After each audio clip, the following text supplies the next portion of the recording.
Хорошо.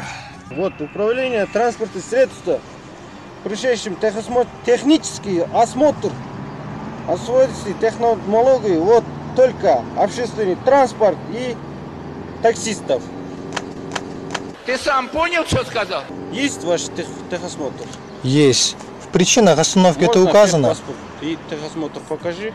Вы мне Причина вот полностью проверят. Сейчас усиление, рейдовые мероприятия, техосмотр, общественный транспорт, тонировка, пожалуйста. Документы представьте, пожалуйста. Я правила дорожного движения нарушил, скажите мне. Не нарушайте, я полностью проверю. Вы не нарушайте. Я не нарушил. Да. А тогда почему вы меня останавливаете? За техосмотр остановлю. Когда всех останавливаете, Не понял. почему вы меня только остановили? Где остановлю? Почему только именно меня вы останавливаете? Сколько Потому что таксистов вы проехали? Таксистов всегда есть техосмотр. Да. Есть